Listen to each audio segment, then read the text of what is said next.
Good afternoon, everyone. My name is Tanya Burkhart, and I am a member of ACORN Canada, a national tenant and community union of low and moderate income people. ACORN has made more than 400 submissions in the written submission part of the review panel.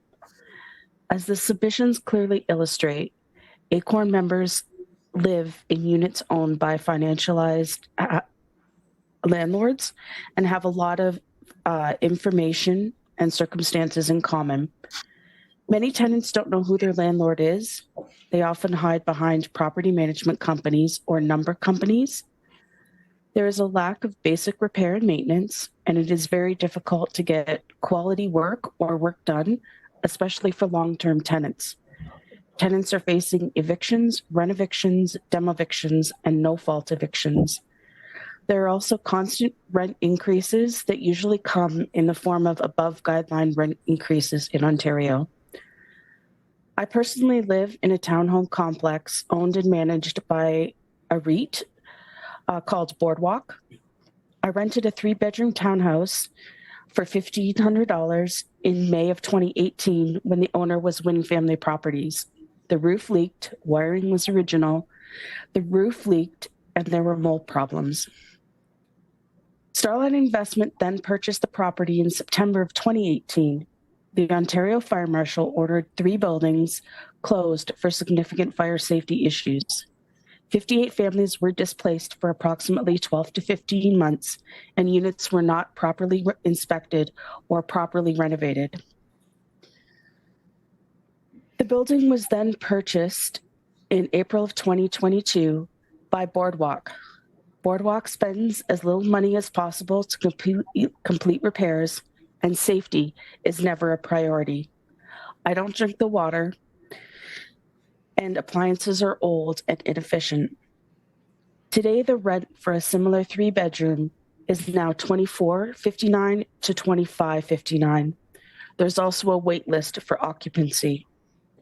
Lack of full rent control gives massive incentives to evict long-term tenants. Boardwalk has served N8 notices to tenants claiming that rents are persistently paid late, but this is untrue because of bank processing delays and unavailable portals. Tenants have also now received above guideline rent increases. In the 2022 financial report, Boardwalk says it has benefited from the National Housing Act programs sponsored by CMHC, mortgages with lower interest rates, and CMHC insurance are some of the benefits they mention. I believe value creation is best achieved through painting and flooring in their communities, which have been formed into 3 brands: Boardwalk Lifestyle, Boardwalk Communities, and Boardwalk Living. Boardwalk Living is where renters are price sensitive. They believe that the best can be achieved through painting and flooring. And for efficiencies and economies of scale, Boardwalk uses its own associates to perform certain repairs and capital projects.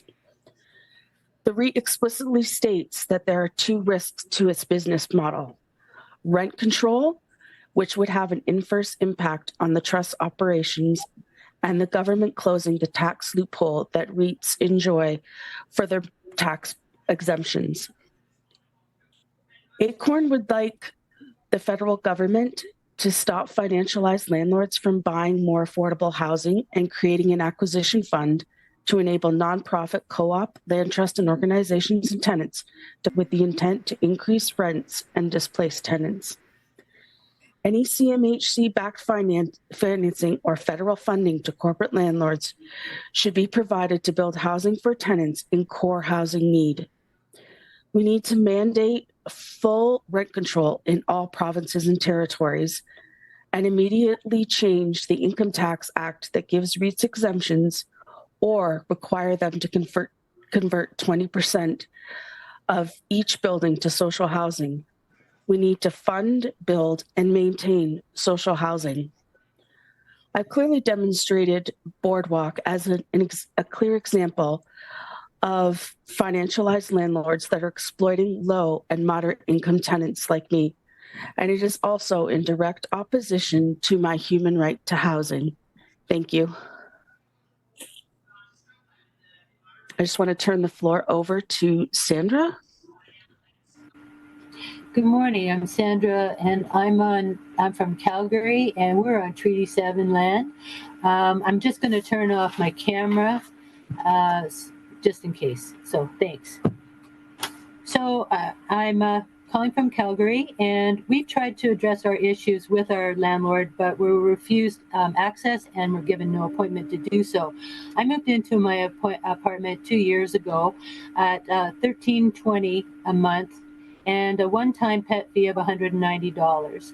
The complex had security patrols and was watered properly and had excellent cleaning. Since taking over in January, this company, which I was advised not to name, has so they've taken over my contract, and my rent was raised $100 and a $25 a month fee for each pet. They immediately replaced the garbage bins with even smaller ones, causing overflow of garbage and broken glass. Garbage blows freely all around this complex with no pickups done. Dog feces bags and open garbage for over 3 months necessitated a call to Alberta Health Services for them to take action on that. There are no security patrols now. Snow and ice removal is so bad. I fell 3 times last winter, and many of the other tenants I speak with fell multiple times last year. There's no watering, causing stress to the trees and lawns, so the thistles I'm just beginning to see for the first time coming up in all the lovely areas that we had. The handrails and doors and windows are dirty, filthy, sticky, and when the next pandemic comes along, I just don't know how that's going to pan out. We have these and many other instances that illustrate the devaluation of our rental complex, and with rent hikes that started in March of this year. So this has all gone on in the last 8 months. So in March, people started facing rent increases. Like after my $100 increase, they're $500 and $750 a month rent increases. These were a surprise to many people. Some of the women my age had to surrender their lifelong pets and move to there are only like 2 pet buildings in all of Calgary, I think, for low income or lower income people. So these surprise and substantial rent hikes are because in Alberta we have absolutely no caps and no controls on rent. Thanks for hearing me.